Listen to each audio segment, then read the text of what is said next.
बात कर लेते हैं कांग्रेस पार्टी की, क्योंकि छत्तीसगढ़ में कांग्रेस का जोश भी बहुत हाई है।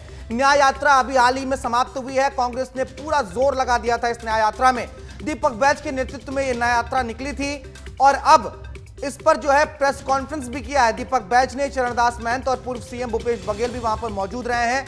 बीजेपी सरकार पर हमला बोला है दीपक बैज ने, साथ ही साथ कानून व्यवस्था को लेकर भी फिर से सवाल खड़े किए हैं। क्या कुछ कहा है दीपक बैज ने प्रेस कॉन्फ्रेंस में, सुनवाते हैं आपको।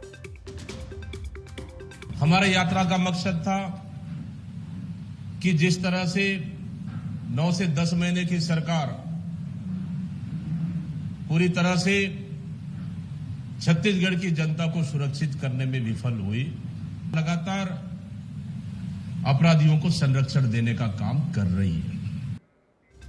लेकिन कितना जोश हाई है कांग्रेस पार्टी का, समझ लेते हैं। खोमन साहू हमारे साथ जुड़ गए हैं, राजधानी रायपुर से, बहुत करीब हैं ये कांग्रेस पार्टी के तमाम पदाधिकारियों के, बहुत अंदर की जानकारी रखते हैं। खोमन, आगे क्या प्लान है? क्योंकि दीपक बैज अभी भी कह रहे हैं कि न्याय यात्रा पर विराम लगा है, आगे बहुत सी कहानी बाकी है। कांग्रेस पार्टी कुछ और रणनीति के साथ आगे बढ़ने वाली है क्या?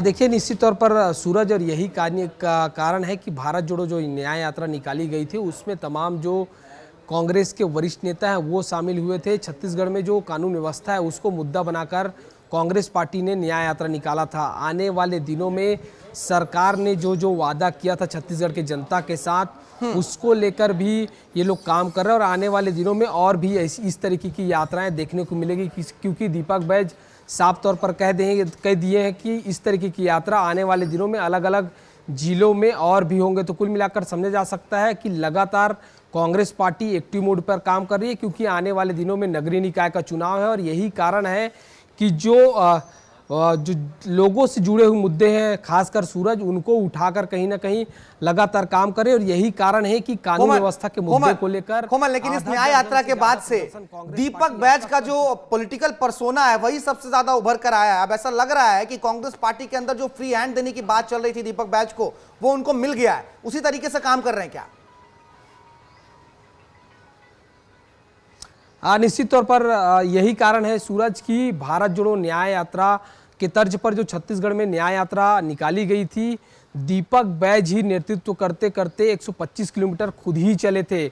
उनके काफिले पर लगातार जो लोग हैं, वरिष्ठ नेता हैं, वो एक एक दिन जुड़ते जा रहे थे और यही कारण है कि दीपक बैज लगातार जो है चलते हुए आए थे और आने वाले दिनों में ठीक इसी तरीके की न्याय यात्रा पूरे प्रदेश भर में निकाली जाएगी। वादा खिलाफी को लेकर भी कांग्रेस पार्टी अब मुखर होने वाली है, क्योंकि छत्तीसगढ़ सरकार को 1 साल पूरे होने वाले हैं। कानून व्यवस्था का मुद्दा को लेकर तो लगातार कांग्रेस पार्टी सरकार पर हमलावर है, लेकिन आने वाले दिनों में वादा खिलाफी को लेकर और भी ऐसे कई मुद्दे हैं। जैसे बस्तर में लगातार नक्सल घटनाएं हो रही है, उस पर कांग्रेस पार्टी लगातार ये आरोप लगाती है कि वहां फर्जी मुठभेड़ हो रहे हैं और यही कारण है कि दीपक बैज अपनी नेतृत्व में लगातार कामकाज कर रहे हैं। और दीपक बैज जी हमारे साथ हैं, उन्हीं से बातचीत कर लेते हैं। दीपक जी, बड़ा अभियान आप लोगों ने निकाला था, अब आगे क्या? देखिए, आगे अब लोग अभी कुछ संगठन पे काम भी करना है और दूसरा यह है कि अभी बाई इलेक्शन भी है, नगरीय निकाय पंचायत चुनाव भी है। अभी इन चुनाव पे हम लोग फोकस करेंगे, फिर उसके बाद फिर बाकी और नई रणनीति पे फिर बात करेंगे। ये 7 नक्सलियों को आज ढेर कर दिया है, कैसे देख रहे हैं दीपक जी आप?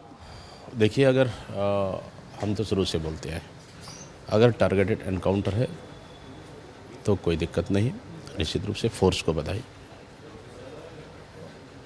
मैं तो समझता हूँ अगर ऐसा है तो जवानों को बधाई। तो आपने सुना सूरज किस तरीके से दीपक बैज का जिस तरीके से न्याय यात्रा उन्होंने निकाला, उसके बाद से एक अलग कॉन्फिडेंस में वो चल रहे हैं और साफ तौर पर कह रहे हैं कि आने वाले दिनों में भी इसी तरीके की यात्रा छत्तीसगढ़ में और भी निकलेगी। सूरज, इसीलिए मैंने कहा था कि खोमन जो है कांग्रेस पार्टी के तमाम पदाधिकारियों के बहुत करीब रहते हैं। सीधे आपने दीपक बैज से ही सुन लिया कि क्या कांग्रेस की रणनीति है और नक्सलवाद पर, नक्सलियों के साथ जो मुठभेड़ हुई उस पर भी प्रतिक्रिया मिल गई। बहुत शुक्रिया खोमन इस तमाम तस्वीर के लिए और तमाम जानकारी के लिए।